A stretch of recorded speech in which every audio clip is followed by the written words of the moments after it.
Ndeshja janë të dy anët, pra ishe shumë e mirë Spanja apo ishe shumë e dobët Franca. Unë do t'i ndaja për gjysëm, pra kishim një Francë të dobët dhe një Spanjë jashtëzakonisht mirë, pra një Spanjë jashtë pritshmërive, po kështu edhe një Francë jashtë pritshmërive.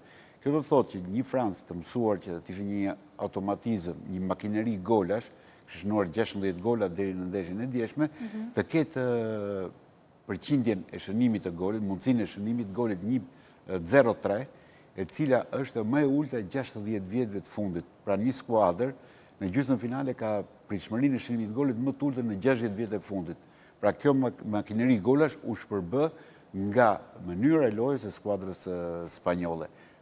Shumë e habitshme, sepse është një ekip, janë të njëjtët lojtarë, pra ne flasim për një ekip që transformohet, kur ndryshon trajnerin, kur ndryshon lojtarët, nuk investon, ka një arsye çfarë ndodhi Francës, ai ekipi që ka një sulm vrastar dhe ka gjithë repartet mrekullisht të plotësuara. Ka dhe një moment tjetër, ky ekip vrastar, jo më kote kanë dhe emrin Gjela, pra Gjelat e Francës, ku secili prej tyre, qoftë Mbappé, qoftë Olise, qoftë Dembélé, qoftë Barcola, qoftë Duae, kur hyri në fundin e mban veten për gjel.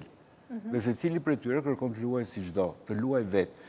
Po ta shikosh me vëmendje ndeshjen. Spanja u rreshtua duke e markuar ekipin francez tek 30 metra dhe përpara.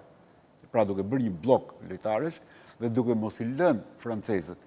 Ndërkohë që Deschamps kishte dhënë udhëzim që të luhet 1-1. Pra çdo lojtar francez të mbulonte një lojtar të Spanjës. Mbappé se bëri këtë, sepse ka thënë vetë që unë nuk vrapoj.